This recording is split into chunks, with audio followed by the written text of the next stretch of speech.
Welcome to Date Night Podcast, a tabletop role-playing game podcast set in the homebrew world of Volyanaya. Let's explore a whole new world together. Hi, everybody. Welcome to Date Night. This is the session 0 for Josh's character, Thüt. Am I saying that correctly? Yeah. No. Thüt. Fantastic. I think he that's what he calls himself. Cool. Very nice. And Thüt is a Goliath, great old one warlock. Yeah. Yeah, this is going to be fun. He doesn't know that, though. No, he doesn't. So, like I was telling you before, we started recording. The session 0 is pretty much just going to be some exposition. Feel free to interject any thoughts, feelings, commentary as we go along. Okay? This is the part that you have to remember it's an audio. Right. Yeah, me. Yeah. Go. Okay, yeah, I'm with you. Yeah, let's do it. All right. I planned that joke for an hour and a half on the back here. I won't use it again. You've never had a problem sleeping. An adventurer like you has the perfect combination of physical activity and a clear conscience that always made falling asleep easy. But tonight something is different. Sleep doesn't come easily for you. Something tugs at the edge of your mind, but never fully materializes. And in the darkness you hear a faint whisper, "Interloper." You start looking around. Even though you don't hear any more whispers, you can feel some sort of presence just at the edge of the firelight. But eventually, exhaustion takes over, your eyes feel heavy, and they finally close. And you awaken to the next day. You've been wandering, going on your adventure that you have been wanting to for a long time. And lately you've been wandering through the nearby fields and roads near the city of Iknir. It's a human city in the northern region known as the 10,000 Cities. The first thing you see are these massive stone walls, 40, 50 feet high, bigger even than you think you could scale. The farmers towards the outer edges seem nice enough. Some have even fed you. They thought it was really cool. They don't get to see someone like you very often. But as you get closer and closer to the city, folks seem less friendly and more guarded. Friendly smiles of greeting are replaced by threats to keep walking or they'll call the guard. Eventually, you made it to the city gates and were approached by said guard. Some fat-ass fop of a captain got in your face and tried to make you feel unwelcome. He said Iknir doesn't have room for someone like you. So, naturally, you picked him up and threw him outside the gate into the fields. Now there's room. You were arrested, of course, after they had to call in many more forces to subdue you. During the struggle, you did apparate your axe into your hand, and that's when things got serious. There was probably 10, maybe 15 guards that had to dogpile you before they got you under control. Your things were taken, you were processed, and sent deep into a mine that seemed to be plastered inside the city along a sheer cliff at the city's rear. And while in the mine, of course, after all of the ordeal of that day, you fall asleep. You awaken in a dark void. You're cold. There is no sense of up or down. Nothing to grab onto or even anything to touch your feet. The darkness is oppressive, imprisoning. Flashes of light do appear sporadically, but at a distance on the edge of your periphery. When they flash, you can sort of get glimpses of movement, but nothing really concrete. It's too fast before you have a chance to look over. And then you start to hear something breathing, or at least you think it's breathing. It's slow, massive, like a whale or an ultralisk that you've never had the chance to... not ultralisk, what's the Trask? That's the one. That's the D&D version, sorry. Gojira. It's a slow, steady... over and over again. Another flash of light, and all that you see is absolute horror. It's a wall of flesh, eyes, but the eyes are all closed. And as the light fades away, you go back to the breathing, that slow, steady, horrifying rhythm. Another flash of light, this one much, much closer. They're starting to come faster and faster. You see the thing again, and all you can think of is asleep, just like you thought you were. The eyes flicker underneath their lids, and you feel a soft buzzing in the back of your head. Looking, searching, something is seeking something else out, like a oyster trying to expel an irritant. Whispers. You can't make them out. Just, again, at the edge of your consciousness. The light comes faster and faster. The eyes begin twitching underneath their lids faster and faster. And at the last moment, the eyes snap open. And so do yours. You're back you're back awake. And it takes you a second still to realize that you're not in the dream anymore, because all you see is dark and cold, and you're still alone. But as your senses do finally come, you realize, oh, I'm on hard stone. There's ground underneath me. Up and down exists again. Thief, thief, thief. The whispers come in the back of your head once more. You shrug off the dream to deal with the present reality. Townies. Not sure they'll ever understand them. Like that fat-ass captain strutting around like he's better than you are. You showed him, though. Didn't think a roly-poly bastard like him would fly that far. And if that hole they threw you into hasn't been so awful, almost would have been worth it. Seriously, this cell is barely big enough for a standard-sized human. Certainly not someone as large as yourself, as a Goliath. Cold stone floor, iron bars too thick, even for you, and no window. Other than some faint torchlight, you haven't really been able to see anything for over a week now. Food sucks, but they do feed you regularly, and your toilet bucket is taken away just as regularly. It's been a few days since the offense. All you really want is fresh air again, sunlight, adventure, and maybe to pop that captain one more time. It's then you hear some shuffling of boots and a gate swing open.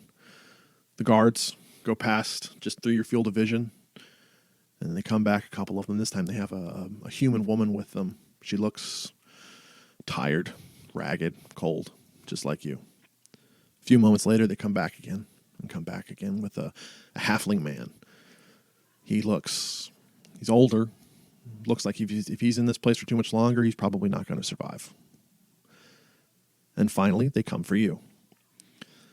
This guard captain is slight of build, with a kind face. His voice has the confidence of an experienced soldier, but a compassionate quality to it as well. He shrugs at you almost apologetically and produces a set of manacles. If you have a high enough perception, you'll notice it's got some runes inscribed on them. What is your passive perception? 9? Okay. They look like manacles, really. Uh-huh. Okay. Will they fit me? Yeah. Listen, big guy. You're being summoned to the Duke. He's got a job for you. This means freedom if you do a good job. Are you going to be good? Yeah. You can see they brought a lot of guards with them this time. They remember the scuffle from at the city gate. It's also, you see a young woman, maybe 15, 16 years old. She's in white robes, flanked by 2 older elven men, also in white robes. In the dim torchlight, she almost looks like a wraith because her hair is so blonde, it's almost white, and her eyes are these sort of pale blue, almost steel color. She has a very cold look about her. She doesn't look like she's a very emotional person. She looks right at you, starts to wave her hands through the air and say a bunch of gibberish. It sounds vaguely arcane. And it's at that moment you feel less. Not weak, not tired, just less. He's neutralized. The guard captain looks at you again. A Goliath who can summon weapons is not something we want his grace to be around, but he did ask for you specifically. So we're going to put these on, and you're going to come with me, and we're going to go up to his chambers. So you're not going to try anything, right? No. Okay. We'll go ahead, have you put your arms through the little port here, and he clamps the manacles on you, and you see the runes kind of flare with a bright blue light, and then it dies down. He goes, don't worry, everything's fine. It's just going to keep you a little more able to be in front of his grace's presence. Okay? Yeah, it's like, well, I guess it's like home. Okay. So the girl, you look back over at her, and she's already, even just it's been a few moments, she's got some beads of sweat forming on her forehead. Looks like the strain of nullifying you has been a little much for her, even with the other two elven guys helping her out. So they have you back up. They open the door and slowly lead you out. And that's the end of your session 0. I told you it's mostly just exposition. Sure. At the very end there, can I try to communicate with that woman? Sure. And basically this is me trying to figure out how neutralized I am. Mm-hmm. Because one of the things I'm trying to see if it basically got rid of the invocations and stuff like that. Because I can talk to somebody. So because of the awakened mind feature of an otherworldly patron. If I know these microphones well enough, you're going to want to talk right into it. I didn't know if that should be a part. Because of the otherworldly patron feature, it's an awakened mind. You can communicate telepathically with any creature you can see within 30 feet. You don't need to share a language with the creature for it to understand your telepathic utterances, but it must be able to understand at least one language. So I would think, to reach out to her telepathically and see if there's any response back, and just trying to say, almost like try to say, and whether or not she is up to you, obviously, but I would try to communicate of like, what have you done to me? And if that's neutralized, then, or she's quiet. She kind of pauses for a second as she's walking away, but then she just keeps walking. You definitely get the sense that your telepathy is a magical property. Sure. But it's a different kind of magic than what this would necessarily completely block. It might dampen it heavily, but that's about fair enough. what I could say. Cool. All right, let's Good. go get the others. Welcome to Date Night. Tonight's episode is going to be a special one-shot, DM'd by me. I'm Mike. I normally play Dern. Today I play God. We also have with us Will Mayer, our normal GM, Game Mom, Master of the Table, whatever his title wants to be. Game Mom? Master Game of the Mom. house, keeper of the court. Yeah. Yes, He's Game playing Mom. Wellby, our knowledge cleric for this evening. Mm-hmm. And when Mike says one shot, he means our new campaign, but go ahead. I will give you mini arc at best. We also have Amy. She's playing Maryna Zemfersku. I am never going to Close pronounce enough. that correctly. That's okay, neither am I. Our human blood huntress, sorry. And we also have our special guest, Josh Gilliland, who's playing Thüt, the great old one Goliath barbarian. Feel free to say words. Goliath Warlock. Goliath Not Warlock. Goliath Sorry. Barbarian. Sorry. Yes, yeah, I didn't do that. Yeah, that's and right. I didn't do the Edgelord Warlock Also, either, so. What's that his name? specialization. His for- name is Bullthut, Far-Touched Ogalakananu. Something like that. Okay, Marina's not going to be able to say that. Ogalakanu. I'm not gonna be able to Ogalakanu say is that. his last name. But he goes by Michael Thut. Olwakande. Got it. Do it. Yeah. THU with the umlaut Eventually T. just turns She into has an Michael issue with Jordan. THs. Oh, perfect. Toot. And we're off to a good start tonight. Good luck, St. Mike. Patrick's Day weekend. Slancha, yeah. Soon across the sea, on the Isle of Lamoche, a great plague will rise. This will inspire great heroes to also rise and defend the land from the blight. But this is not that time, and you are not heroes. This is 15 years before the events of the blight takes place. The failed campaign of Akagi the Destroyer is almost over, but Lamoche is still a war zone. But we are not on Lamoche. We are on the main continent of Valbara, within the wild area known as the 10,000 Cities. And here on the fringe, in the city of Iknir, life is even relatively civilized compared to the rest of the region. Sure, pirates roam the seas, to the east and the north, bandits wander the roads, and orcish war parties still pillage the coastal cities, such as Gast as well as Harborton. But behind Iknir's massive walls, known as the Grey Shield, life is relatively safe and prosperous. No, here there is no great blight, just the common blight of suffering that all civilized people inflict upon each other. There is hunger in the eyes of children not born into privilege. The rich prey upon the poor, and the poor prey upon each other. And you are not great heroes. You are common folk who have been thrown into each other's lives for reasons none of you can control or understand. You are not heroes. You're just desperate people trying to survive a city in a region that already seems to be tearing itself apart while insisting it's perfectly fine. Welcome to Iknir. So the three of you have already had your own experiences in the city and your cells. A few minutes go by, and the guards come and collect all of you, and they send a few more guards for you, Thüt.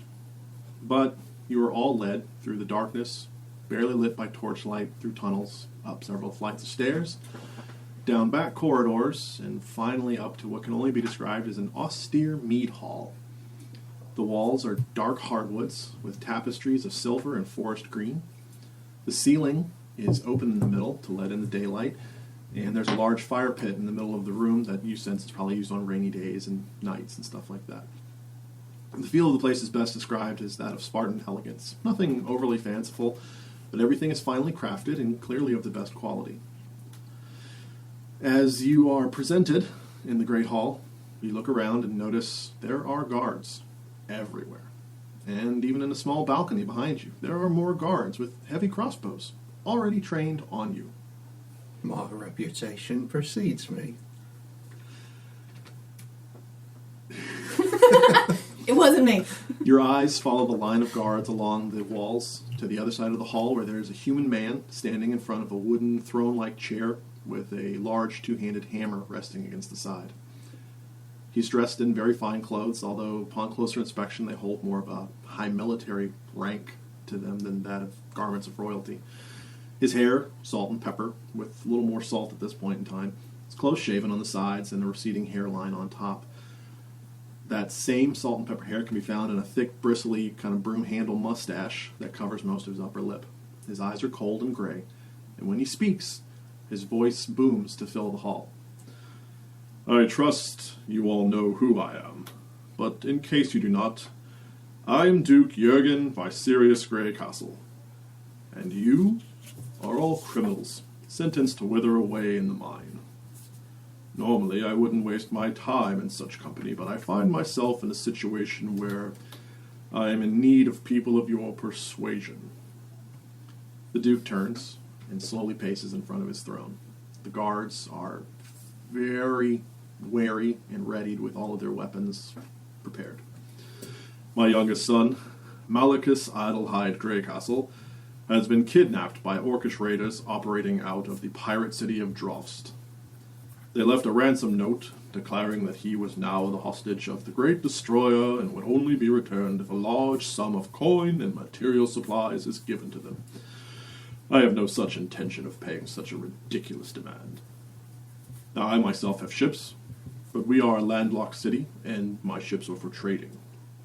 Also, Drofst is a cove designed specifically to thwart military interdictions. I also cannot perform a ground assault because it is backed by sheer cliffs, making such an effort impossible. And all of my usual mercenaries are known in the region and would be discovered quickly. So I am left with you. A con-man burglar, a serving wench who likes to set fires, and a Goliath who needs many lessons in civilized life. What about me? He continues, but if I were a man who complained every time I faced a challenge, I would not be the man that I am today. This is my deal. You will be given back your belongings, provided transport to a small town a day's march south of Drofst, and left to your task. Your mission has 2 stipulations. Retrieve my son, and do so without disclosing who you work for, or what your mission is to the public at large. I cannot have my people knowing that my own son was taken from this very manner. To help aid you, I have made a deal with one of my contacts in the region. After you have landed, head north through the jungle, and you will be met by a Captain Perici. He has been well compensated to provide you with intelligence on the kidnappers, where they are holding my son, and any other aid he can muster. Failure to complete either of these tasks, and your freedom will be forfeit. If you run, I will use my other cadre of mercenaries, including Captain Parigi, to hunt you to the ends of this world and into the next. If you succeed, I will allow you a full pardon and 500 gold apiece. See to it the beasts are put down and Malicus is returned to me. These are my terms. What do you say? Freedom is assured. Upon completion. I'll do it. I might be a little bit less interested He said he was little. in the gold, and maybe more interested in just earning your favour, Duke Graycastle, sir. Yes, quite. I understand maybe such favour would come with the benefit of returning one. See to it my son is returned, and we can talk about further compensation. Or perhaps further work. Do I know the name of the contact from their introduction? What do you mean by the contact he's just talking about? Here? No, the contact that turned me into the city guard. No. I don't know his name. No. I mean, oh, wait. No, that was your guy. Yeah. Yeah, he was your mob boss. It's in my notes. I'll give it to you in a little bit. Not Gaston. That's Beauty and the Beast. Hang on, 2 seconds. Grestus? Grestus. Be our Grestus, be our Grest. Okay. Hashtag not sponsored. Duke Graycastle, you understand my nature, I suppose. If you're asking me along on here, it's not because I'm a burglar, right? You have to understand I care very little about your nature. I merely picked you because my guard said that you would be useful. Right. To that point of being useful, I'm super useful if I'm really focused, you understand? But if I'm not, and if there's any sort of grey cloud in the back of my mind, I'm not as useful as I would like to be. And right now, there's something in this city that makes that grey cloud heavy on me head, and I want to do me best for you, Duke Graycastle. I trust we are coming to a point sometime in the next few moments. Yes, I should have noticed. Man of action. There was a fellow. His name's certainly not Gaston. Gestus. Grestus. Grestus. He's a fellow who liked a small fella like me to feel really low. You know, folk who are into that sort of thing. It's probably an insecurity on his part. Anyway, getting to the point. All I want, in exchange for the gold, is that a man of your stature maybe makes a man like that feel a little bit lower than he made me feel. And that maybe he'd only eat for a few weeks in the process. One moment. The Duke turns to his guard captain. Does anybody read lips? No? Nope. Okay.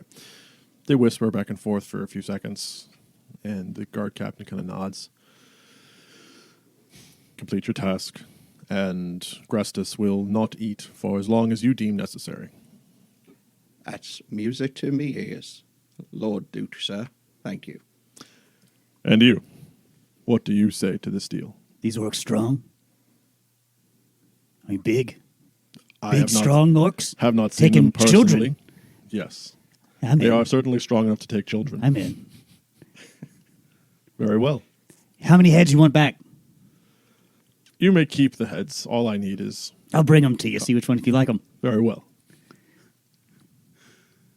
Anything else? Okay. We got to go after your guy, too. Hate it when they pick on the little ones. How old is your son? Malicus would be 7 years old. His size, then. Perhaps. Right. Yeah, sure, if you want to. Pound him. That would suit me fine. I think, though, like I said, for him, real focused, right, on one thing at a time. And, you know, I don't want to go back. I don't know where you were, but where I was, I don't want to go back. Yeah. Get the kid. Do your thing. Sure. Bring back some skulls. Yeah. Yeah, it's going to be good. The Duke claps. Very well. It is decided. You will leave at once. Time is of the essence. So, you're escorted to... They said we were getting our gear back, Yes, right? Okay. you are getting your gear back. Not yet, however. Okay. You are taken to a covered cart, led out of the city, and to the closest port in a relatively secure part of Harborton.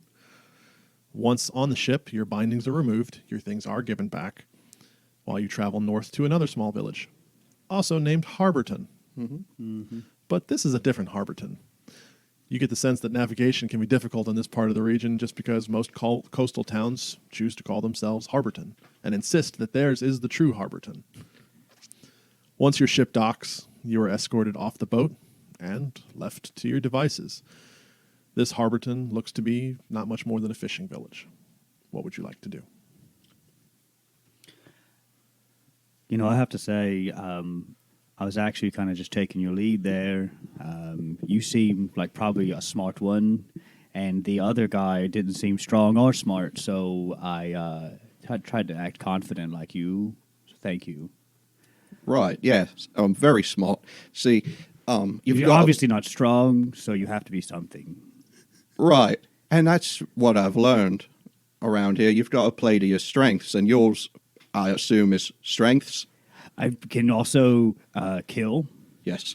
and maim and weirdly, but goodly.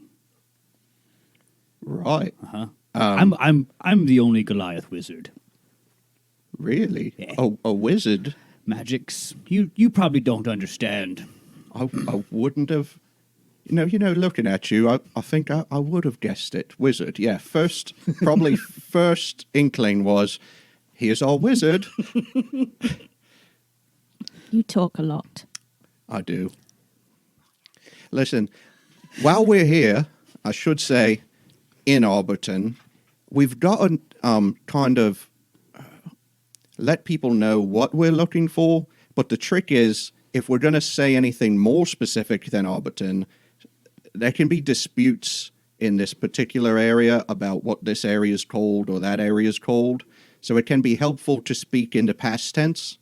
You with me? Words about things that happened before. Right? Old people words. Oh, no. But if you talk about the area in the past tense and you say, I'm looking for someone, he used to be in this place, right? And you say the name of the town, say, Praline, right? Just off the top of my head. Sure. Right. And they say, oh, that's not the name of the place, St. Praline, and they get all offended. Like you say, no, he used to be in a place that was once called Praline, and now it's obviously not, right? Because then you know what that folk calls that particular place, and you don't get involved in the dispute. So we leave the talking to you? No, I think we let her do it. People seem to naturally know what I mean and what I want. I don't tend to even have to talk to them. They kind of just point me in the right direction. Right, that could come in handy. By the way, if we're going to be working with each other, I guess maybe we should know what we should call each other before we, meet anybody else. You who? Thüt. Well, what am I looking at here? Toot. What, you have pencil marks around? Food. Food. Thüt? Toot. Myth. Okay. Close Toot. enough. Thüt. All right. And I'm Wellby, good fortune. Maryna. Nice to meet Medina. all of you. Were you, now that are we still like, do we have guards around us still, or did they What's just your drop name? us off? They're back on the ship. Wellby, good fortune. You call yourself that? Yes. I don't usually talk to me, but yes. So there's nobody You just around. spend too much. No, Okay. the guards basically pulled into port, kicked you guys off with your stuff, and then headed back out to sea. Sure. Okay. I'm good at markers and making signs. I could say looking for small child Right. or small child wanted. Past tense. Very good. So, You talk so much, I'm not going to be able to hold my accent at all. I'm just trying to start the conversation a little bit. Start the conversation. You've never stopped it. You would also remember the Duke did tell you guys when you land to head north. Look for North. Perici in the Barici. town about a day north of here. All right. Well, should we look for any supplies before we head north looking for this fella? Should also point out, none of you have any money. They gave us our stuff back. Yes, minus the money. Yeah, I know. My Legal guy didn't fees. have any money Legal fees. because I lost it before I went to jail. All right. I can shake down some people. Right, maybe. So I could perform magic for tips. why don't we just do that instead? Like, we'll start. Mike would like it, I think, if we started our own magic show. I hike up my pack and I. Damn it, Michael Caine over there. Mike O'Kane. That's who he based his voice off. Can you say Michael Caine in that voice? Michael Caine. Mike O'Kane? Michael Caine. Michael Caine. Yeah. That's the joke.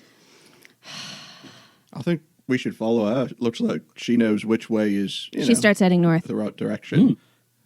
while they continue babbling. We follow her. Okay. I don't know. Do you? Okay. Audio podcast, Josh. Oh, that's right. It's an audio format. There's Yeah. no cameras in here. See, we YouTube, so Yeah. yeah, that's why Good I'm. times. We Audio YouTube. It has a static picture. Static picture. I'm with you. Yeah. all right. Yeah, we're just following her toward the Yes. north. Thüt does not seem at all surprised by the strong female type. So that's Having that's left what he the village, you begin marching relentlessly through the jungle. I do, as I leave, start something on fire. However, just to show that I can. Okay. The poor fishing villagers immediately form a bucket line to and from the sea. Yeah. See there. Now they know. They look at you with a mixture of fear and hatred. I think we've replaced Sam efficiently. I'm Will Mayer, and you're listening to the Date Night Podcast. If you're interested in the homebrew items, class and race options, and other unique things about the show, you can get more information about a lot of them from my Dungeon Masters Guild titles. Some of them are offered for free or pay what you want, and others are just a few dollars that are used to help support the show. You can find all the titles by heading over to our website, datenightpodcast.com, and clicking on the Store tab, or by searching for my name, Will Mayer, on dmsguild.com. There are titles like The Path of Fury for the Barbarian, Blood, Sweat, and Tears, rules for building your own homunculus, Bloodlines, a guide to new playable races, backgrounds, and feats, and Prinkle Fire Touch's guides to the homebrew magic items made for the campaign. Let's get back to that campaign and hear what's in store next for our characters. Having left the village, you begin marching. Always leave a place better. And you found it. And more interesting is always better. You begin marching relentlessly through the jungle. It's hot, unbearably so. Flies harass any exposed skin, and clothing sticks to whatever isn't. Everybody roll a perception check, please. 13. 20. Not good. 10. Okay. Wellby, Oh, sorry. Sees. 22. even better. You see a shift of clothing moving through the trees. And because of that, they do not get a surprise round. Everybody roll initiative, please. Okay. There's somebody. Worse. Ooh. What do we use to plus initiative? Dex. Is it Dex? Thank you. I never wrote it down. I have 2. That's nice. I have. Well, I don't know. Are you ready for him? Or 11. I should probably roll for them. Oh, man. Okay. I should use these dice more often. What was that? 14. Okay. Maryna, 11. 11. Wellby 7. and Thüt. 2. Toot. Yeah, Thüt got 2. You can't even reach the 2. I know, It's too. it's hard to reach too over the far screen to get away. down that low. Okay, so the bandits are going first. I think No that's the first surprise. time in D&D history. No surprise round, but they still go first. No surprise round, but they still go first. Yes, and they are going to go after Thüt. They see you first, being the tall largest one. target, of course. Yeah. They think I am weak. I definitely, in that moment that I saw them, even though I haven't acted yet, tried to make sure Thüt was on the other side, between me and them. That's a 22. Just. Yeah. Okay. Yeah, it's plenty. You take 7 damage. Ouch. Are they Fey, Fiend, Undead, or I think that's it. Or dragons. They look like people. Okay. Okay. All right. Second one's going to go after Wellby. Okay. That's going to be a 14. That will not hit. All right. Scimitar just kind of skinks off your shoulder there. Okay. Last one's going after Maryna. That's going to be like a 5. No. Okay. Now it is, I should have written on both sides of these. Who is this? Maryna. Maryna, you're up. Would you like to write Marina on I the would. other side? I'll do that while you roll. What are you rolling for? A hit. I don't know. I'm assuming, it's Die. I'm assuming it's an attack of some sort. Next, we're all in melee, correct? Yes, they came We up, don't have They an came attack. up with Yeah, what did they swords hit and- me Audio. scimitar. No, scimitar. So yes, they poor are all guys. in melee. With my rapier with my right die. So that would be 17. 17 does hit. 6 plus 5. 11. 11 damage. Stay on the table. 3. How much is that total, please? 11 plus 3 is 14. 14. Okay. Die! Next up, we have Wellby. All right, so we're all in like a big bunch or what? You guys were walking through the forest. I'm presuming Thüt In is line. in front. Okay. I guess it depends on where the bandits came from. Around you. They were circling to do an ambush. This is my first combat encounter, okay. I will, on the guy who tried to hit me, I will cast blindness. So Okay. he's going to need to make a Constitution saving throw. All right, what's the DC? It is 16. That's pretty good. That is a fail. He rolled a 10. Okay, he is, let's see, blinded for the duration. At the end of each of its turns, it can make a Constitution save, ending the effect on a success. And it lasts for a minute otherwise. Is it concentration or no? No. That's a cool spell. On the end of his turn, you said? Yeah. Okay. And I guess I'm just going to hang out where I am, try to...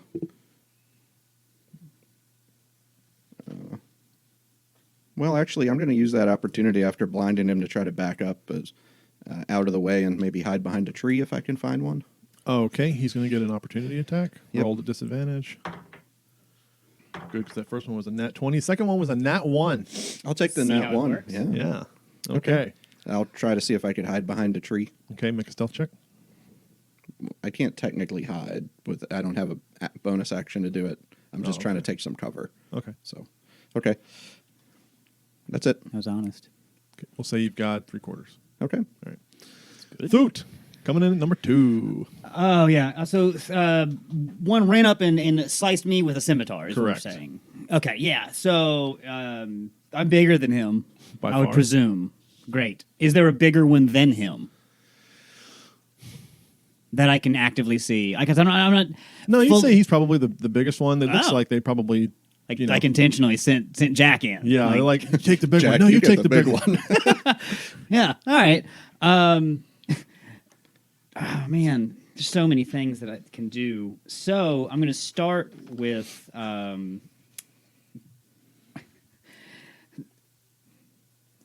Surprisingly, I hope to everyone as a wizard, obviously, Not lying. I cast a level 3 cloud of daggers directly on his spot, which is pretty fun. So level 3 is 4d4s, and then a plus another 2d4s. He takes So it's that's a 64. dex check, right? Dex Not- saving throw. No, I think No, that's he automatic. just does He just it. does it. Yeah, Okay. so it's going to be 6d4, and if he enters or starts his turn there, if it starts his turn there, I do it again. Okay. So it's 6d4 now, and then it's 6d4 at the start of his next turn. Okay. So here's that. That's 8 for the first two. So you're up to 12. So I'm at the 12.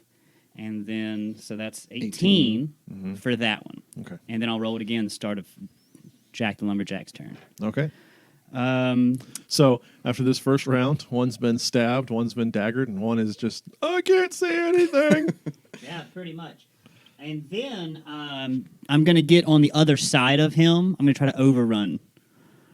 So to kind of shove him aside, and I want to kind of go towards where I'm closer to more of them.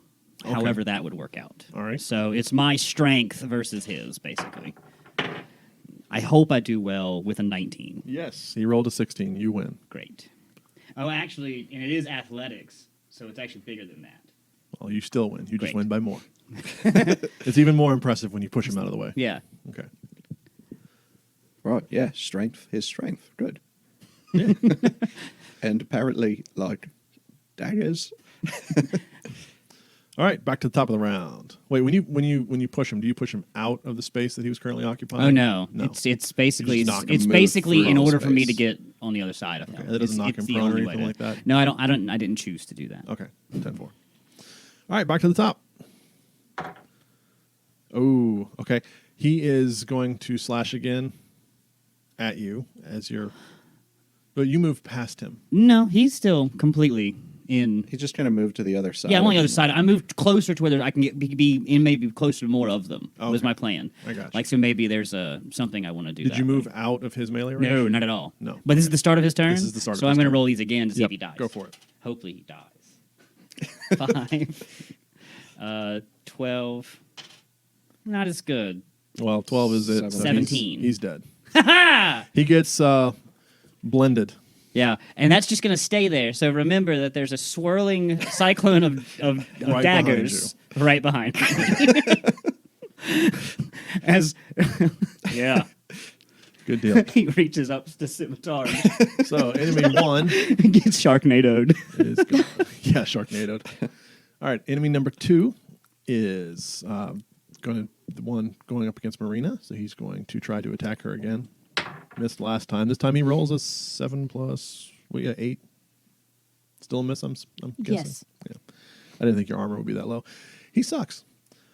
Third one. Tim. Going back against Wellby. He's going to roll at disadvantage again because he's still. No, that's right. I forgot to roll at the end of his last turn. He didn't have a turn. He didn't have a so- turn Haven't yet. turned yet. Okay. So does he have a ranged thing? Because I ran That's right. after I blinded him. That's right. Try and get away You from can't him. see me. He's not going to do much of anything except for sit there and kind of like, ah! He swings wildly, hits I'm absolutely nothing. He kind of makes the path a little bit wider because he like macheting the leaves. Right. Okay. Okay. Good. And Maryna. Stab the other guy again. Okay. Maybe not. That's a 9. 9 misses. He dodges out of the way. Damn. Okay. Welby. Good. I'm going to. I think I'm going to throw a sacred flame at the guy who's blind. Okay. Maybe he'll see the light. that is a dex save, right? It Yeah. is. Which I don't know if there's any disadvantage on dex saves when somebody's blind. Only those that are required for that sight is required. And he didn't save at the end of his previous turn. Yeah, he would get a shot. What's your DC? 16 He fails. Constitution. He fails. He's still blind. Okay, So he's going to take full damage because he failed his dex save. good. That is what 2d8. He's gone. It's 12 radiant damage, Okay. and yeah, I'm probably just going to stick with that. I'll keep hiding out behind the tree and say, "Push the blind one into the blender," See, he's smart. That's what I'm gonna do. That's exactly what I was gonna do. I figured. All right. Your turn. Whose turn it is? I'd like to throw the guy into the blender. Contest of strength. Ooh, do well, me. Yeah. So is this a strength check or is it athletics? We'll say athletics. Yeah, give it better. 19. Yep. He rolled an 8. Oh, I hope I throw him. So he is now entering. If we're not going to go full flavor and like just toss him like Princess Bride style, I will just grapple him with that and then just push him into it. Okay. You rolled so high, you can pick whichever one you want to do. We're gonna Princess Bride toss him. We're gonna Okay. what's the thing that the Hulk or Colossus and Wolverine do? Is it a fastball special? Oh, yeah, Where he throws Wolverine at the Sentinels. Oh, yeah. Yeah. Anyway, I do that to him, Okay. but like not as an ally. Fair enough. All right. So he's entering the space. He's going to take the. Well, yeah, I got to roll the die. 66 or 64. So let's say that's 6. Oh, not so good. That's only 8, and then man, only 12. Okay. Hopefully, that and the Sacred Flame. Yeah, might be enough. We're getting there. I'm pretty sure it will be. Okay. No, he's will be. That's right. Coming back up to the top of the round. He didn't do it. He's still there. Yeah, he's still up. And it is the one against Maryna's turn. So he is going to try to attack you once again with the scimitar. He's 0 for 2. Nat 20. Just hits. Yeah, Just barely. just barely hits. All right. So with his scimitar, he's going to do 7 damage on a nat 20. That almost feels sacrilegious right there. Well, it's our warm up. Yeah. Okay, and the poor bastard in the blenders. Yeah, so let me get rid of his damage. Yeah. Right. 6, He's dead. So 6, 12. Now we got to do the full, though. Yeah, 15 additional. a second pile of meat falls to the bottom of the cloud of daggers. You people are going to feed the jungle well and horribly. But that's a spell slot for me. That's important. That you get back after a short rest. Correct. It's really not that big of a deal. Correct. All right. Maryna. I'm going to stab him Okay. With your steely knives. with a 22. That definitely hits. Did you say 2? 22. And that will be, damn it, Wellby. 7 plus 5 fire damage. It's 12. 12. Okay. Is he in flames yet? Yes, Good. he is. Is it 12 fire I damage? think that guy's on fire. He is now on fire and screaming. They are definitely rethinking their life choices. Now he's just angry and on fire. Okay. Wellby. How about a little more fire? Sacred fire. All I'll right. just throw a sacred flame at him. He rolled a 2. All right.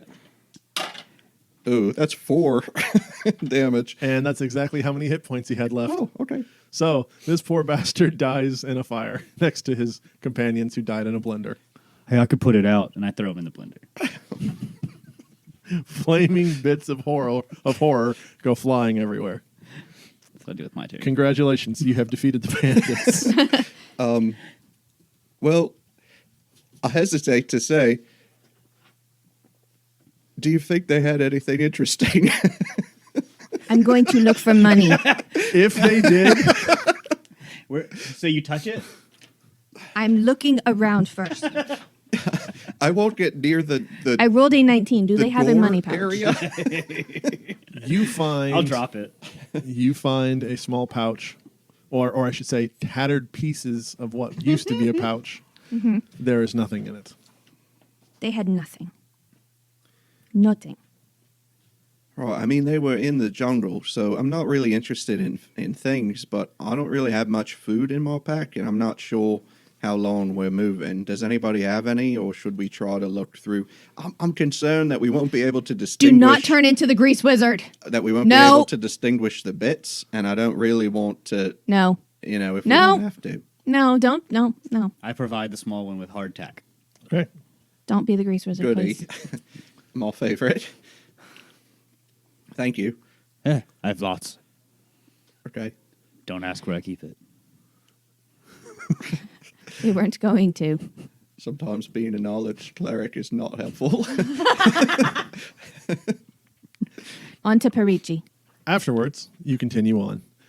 The fight in this oppressive heat really did kind of take a toll on you, so I want everybody to roll for exhaustion. Ooh, that's not my Constitution saving throw. 17. 17. Okay, none of you take a point of exhaustion. Continuing the slog, you work your way out of the jungle, or at least the thick part of the jungle, and you find a small path winding along some cliffs. On your left, just between you and the cliffs, is still some trees, but on your right is a sheer drop for 50 or so meters to a rocky shoreline continuously buffeted by harsh waves. Still, the sea breeze does bring relief from the oppressive heat, and you breathe a little bit more easily. In a couple hours, you begin to hear some music.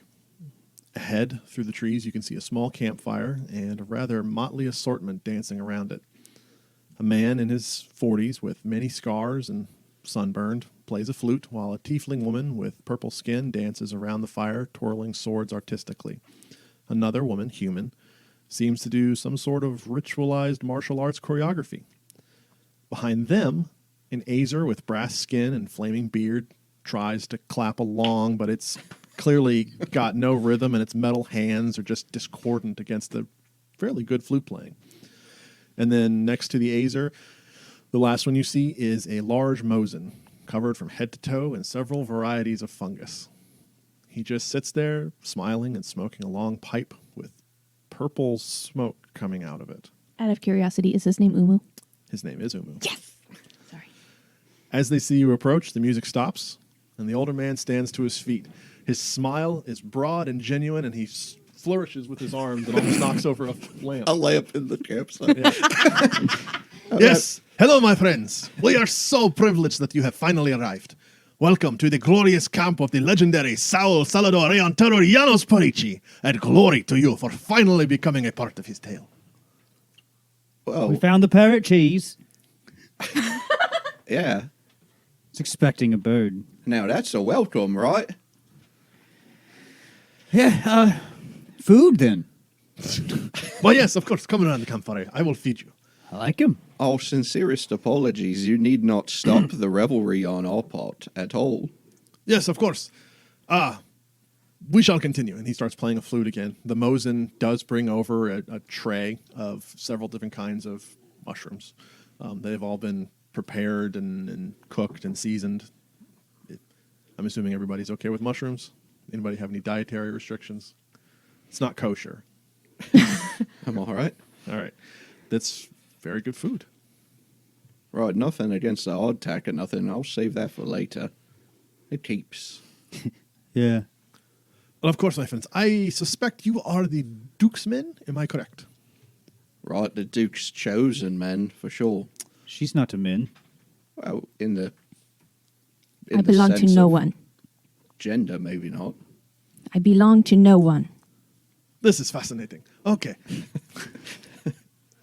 Well, I don't think. I think tonight you will stay with us, and then later in the morning we shall continue on to Drost. Is this agreeable to everyone? You seem nicer than I was led to believe. Of course, who has been slandering the great name of Salo Parici?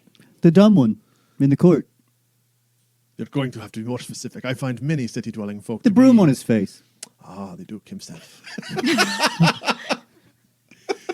Yes, the Duke can be a bit single-minded of a person. I mean, he pretty much said that you could, hunt me, and, beat me. I'm not sure, but I'm glad to be on this journey with you. You seem nice. Of course, my friend. I would never attempt such a... I bet you could sell, deodorant really well. I'm going to have to inquire later what this deodorant is. But for now, what are my manners? I will introduce you to the crew. You can use the mushrooms.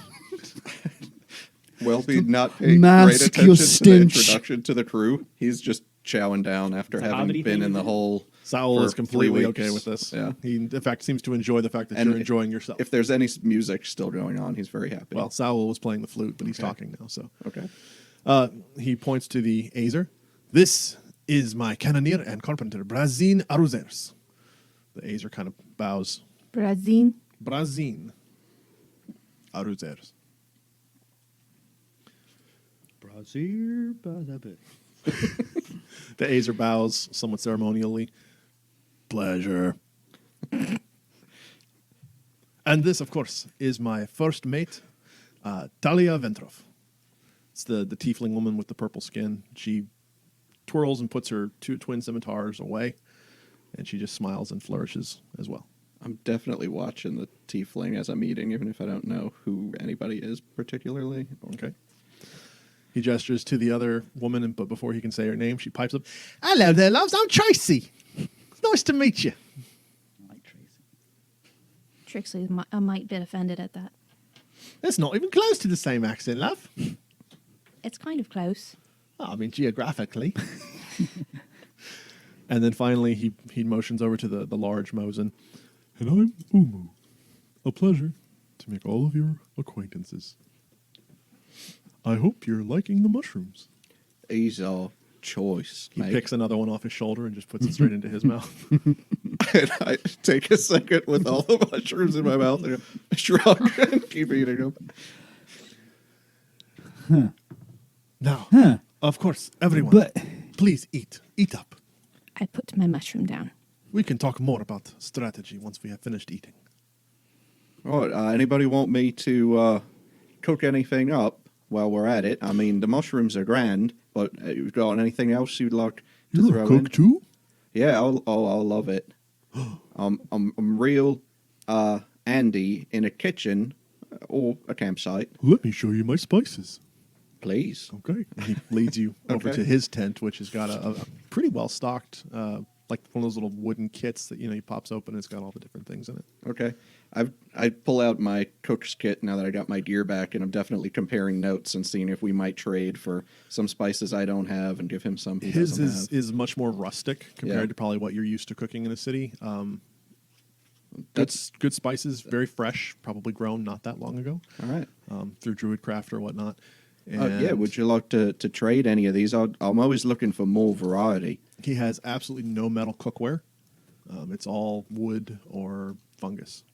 Or stone. Okay. These are real interesting kit you got here, right? Here's my kit's just kind of run of the mill. Do you want to cook up anything together? I could get an idea of how your kit works. Well, that sounds like a great opportunity. He starts picking all kinds of mushrooms. off Right. his- Yes, the mushrooms, good start. Do we have anything else we can add to the mix? What do you mean? Meat? Oh, I don't eat meat. Right. Of course, no meat. Potatoes. I have seen a potato before. You boil them, mash them. Stick a bit of stew. There might be some on the ship. And he kind of points over, and down the cliff, you see a very thin, winding path down to a 3-masted ship. Right. So potatoes tomorrow. That sounds- Mushrooms tonight. I think there's some potatoes on the ship. I don't know for sure. Okay. Well, always use what you've got on hand. Starts picking more mushrooms. He kind of holds them out to you expectantly. His cloven hooves. Okay. I take a few of them and Okay. start putting them in a pan. The and ones add that you them- don't take, he kind of tries to smush back into the horror that is his jacket Sure. so that they can keep growing. And I'll add a few spices to them, and I will try to cook them over the fire and show him how city folk eat mushrooms. Sure. Okay. I can share those with everyone. Does anybody want any umu mushrooms? Do you have recipes on your back of your character sheet? No. Oh, he turned it over, and there's just I was I've like, got a A cook. lot of writing. yeah, like, I have a cook feature though that you can benefit from. I guess if you As Umu goes to hand you the salt, his giant cloven hoof does knock it over, and some spills out. waste not, want not. I'll try to push it back into the container, or mine, probably more than his. I grab the salt and throw it over my shoulder. No, that's The whole thing, like all that's left is what is spilt. I saw that once. It's supposed to bring fortune. Wellby, you get a very pleasant sense in the back of your mind when the Goliath throws salt over his shoulder. okay. Maybe it does. That's a feature that I have. No, I'm just kidding. And he flips the sheet over and it's blank. Looks like the salt. It's blank. So yeah, I'll try to use my cook feature and make a meal. Okay. Here. Anybody who eats it will get 3 temporary hit points. I don't eat it. I find myself mostly by the campfire trying kind of to match the girl's weaponry that she had. What did we say she had? Which one? The tiefling. The tiefling. She has twin scimitars. Yeah, I'm trying to match her scimitar to the best of my imagination. So it's just conjuring and then going away, and then conjuring and then going away. it takes 6 seconds. She does seem genuinely fascinated watching you do this over and over. Right. She's expecting some sort of like fireworks trick or something. Right, it never happens. No, I'm just really concentrating on making it as good as I can. And Tracy is just wrapped with attention as well. What's he gonna do next? Just that. I'd start a fire, but you have one.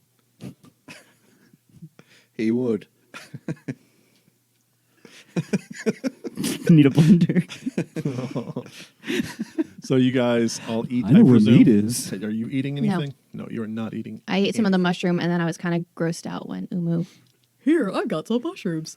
I don't know why you're offended. They were cooked. Okay. So you guys sit down, seem to enjoy a nice meal. Saul does pull out the flute again and plays fairly expertly. He seems very practiced. And afterwards, so, my friends, we shall talk about the matter at hand. You have been contracted by the Duke to retrieve young Malachus. Is that correct? Yeah, the kid, right? Yes, that is. Skull crush orcs. Yes, horrible beasts those are. Yeah. Agents of the Destroyer across the sea. He called himself the Great Destroyer? Yes, that's Grey Destroyer? that is the Great- title. I am not sure if he Great himself uses it, but Destroyer. many Grey- have come to call him the Great Destroyer. So it's not like he's not like bragging. Not to the best of my knowledge, but I do not know the man. Oh, well, I'm trying to take him down a notch. I liked it better when like knocking him off his high horse kind of thing, you know. Like Well- who's strong now? Perhaps some You know what I mean? You know, yes, I And, understand Like the entirely. vein in the side of the neck, like you know what I mean? Like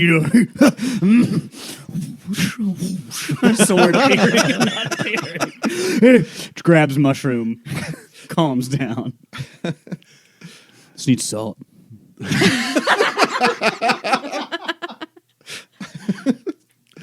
Haven't you of you ever been to Drost before? No. Have we? Are any of you pirates? Yes, No. Yes. Well, of course you know then. of How? course. No, I mean literally. What is your character answer? It's a lot like any other city. Shitty. One could say that. Yes. Yeah, most of them are. But I got to get work. Fair enough. Drost. There's a Harborton nearby. Yes. Harborton is back that way. There's another one I hear. A few hours. Yes. near there are many Trust. Harbortons. Yeah, You should speak of them in your past tense. Is what I am told. there were some Yes. there last time I was there. You are a man of action. When I passed by, He's getting it. Okay, Drost. Drost is often considered to be only accessible by sea. However, there is a small path just that way that will lead to the back of Drost. It is used infrequently. I do not think you would have a hard time getting in there, but As he's talking about this, I'm playing with the marbles and starting the ritual about going across this path to see what the results might be. the real problem is once you arrive in Drost, it is, of course, overtaken by pirates. Now, I myself am not welcome there, but my crew is still seen somewhat favorably. Tomorrow, you may take one of my crew members, and they will escort you to Drost and assist you in retrieving young Malachus. The orcs will need to have swift passage, and unless I have missed my guess, they are using a small ferry captained by Captain Nicol Versteben. Nicol Vasteben? Correct. Have you heard this name before? She's fuming. I think she knows Mr. Stabums. I trust you have had dealings with the captain before. You have? Not yet, but I will. Very well. Right, That sounds like a story all, there. sounds like we all will, right? I will kill him. Okay. That escalated quickly. Is he? Wait. Is he the one? He's ferrying for the orcs, not us. Yes. He has 6 fingers. So I'm okay with that. You got the reference way too fast. Captain Versteven is not a bad man per se, but he is also somewhat of a He is bad. competition in my field. Should you attempt to take the boy from his ship, I am sure he would defend it with his life. Feel free not to preserve that life. I will not. Yes, you have made that point very clear, my dear. I was saying that quietly to okay. myself. So Perception check. you've got. He didn't hear you. Okay. Good. It sounds to me like you've got something to gain if we change our strategy from a smash and grab to a burn and kill. I like smash and burn. Yeah. That works. If it works, who's to say why? But not the kid? No, the child must be unharmed. What if the captain has a kid? I do not think he does. But You're really like, hung up on the kid thing. do you aren't save that one too? Maybe they could be friends. Like, grow up together. Right. And then, like, later one would be hanging off a cliff, and the other one would be like, I knew this day would come. And I was worried about my rails. And then the other one would, You like, knew but they then were would, gonna be would pick him up. lost. They'd pick him up. They'd pick him up. Be fine. No problem. And then push him. Surprise. He can fly. I mean, I was just thinking, shooting it out there. If you want to write it down, it's cool. I feel like this is Andy Dwyer, the Warlock. Right. So back. I like in- stories. And I like drawings. in regards to the situation of competition, is there any reason we might have to go that route instead of maybe the more quiet one? I am sure that the captain would have many. He is, after all, a bit of a pirate himself. Perhaps he would have some booty on his ship. Right. Everybody chuckles a little bit. These are my people. All right then. So we're supposed to. If I've got your. You're a pirate, right? If I've got your jib, I am no such thing. I am a perfectly legitimate sailor. my apologies, sir, Lord. There is no lord. I am merely Parrot Captain cheese. Saul Ontero Janos Paracheese. The magnificent Sal Perici, Well, I'm certainly not going to turn that down. sir. But if I'm catching your jib right, we've got our pick of the veritable litter here for assistance. Yes. We should take Talia. She seems to know her weapons. I mean, Tracy seems nice. She seems to like what I do.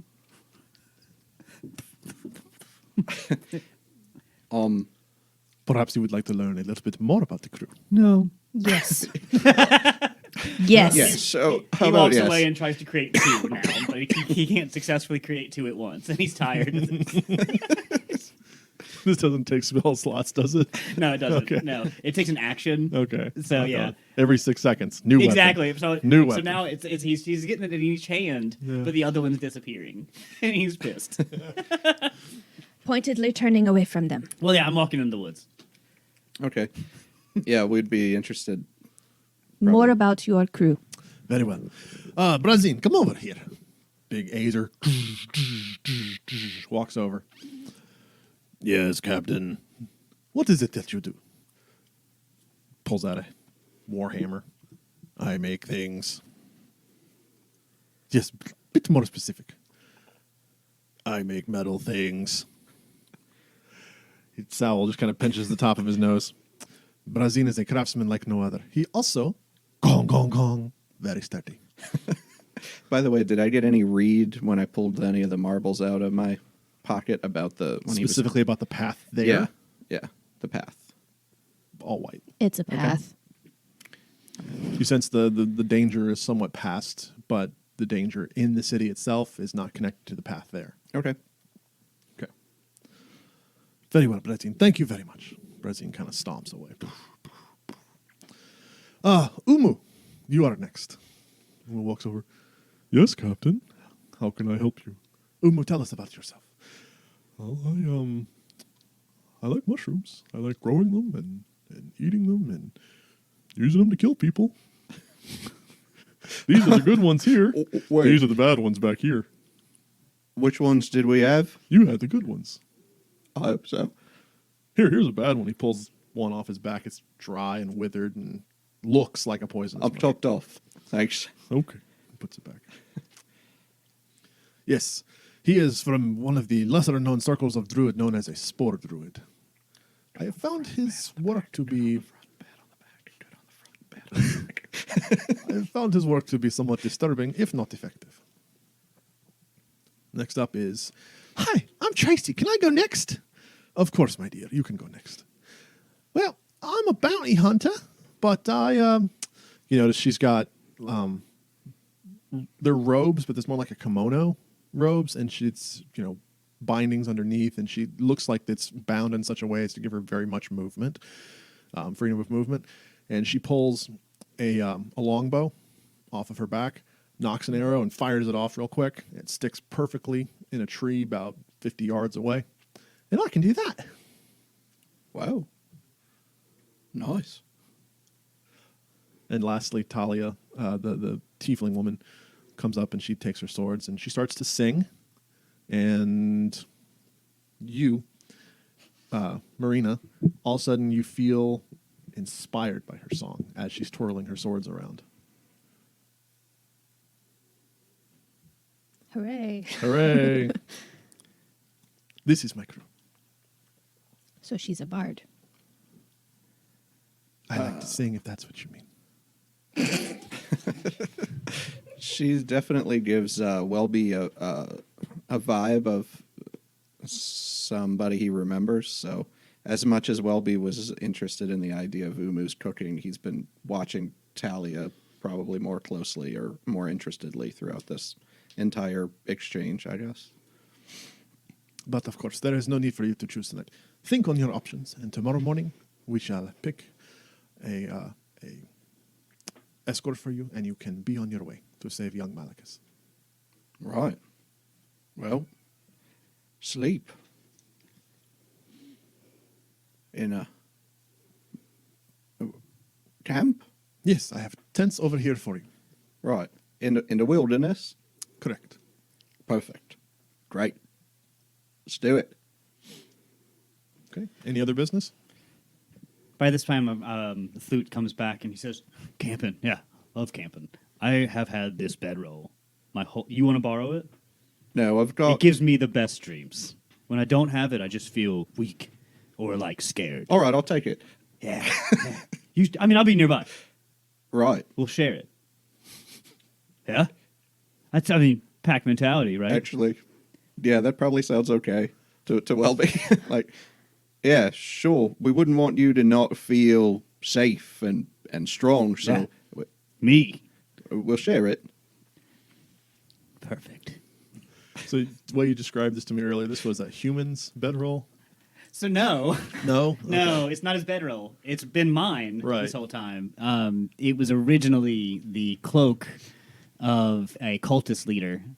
Yeah. Right. Yeah. But So- I mean like a normal human-sized cultist leader? Yeah. So, So- basically what he's calling a bedroll is just a rolled up thing that he uses for a pillow and just sleeps on the rocks. The way I'm envisioning this is just bedroll Goliath with a halfling on top of the Goliath. Yeah, I'm fine with that. I mean, He's okay. fine with that. Okay. Yeah. Fair enough. About It's like a right. teddy bear.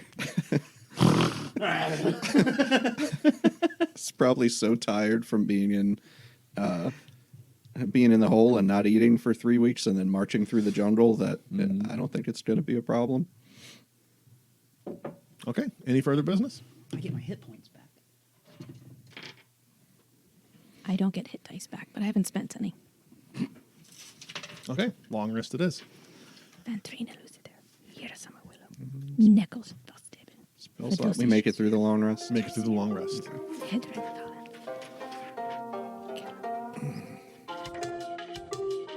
We hope you've enjoyed our date night together. Remember, you can really help us out by subscribing, rating, and reviewing on whatever platform you use to listen to us. Thanks for listening. We'll see you again in 1 week.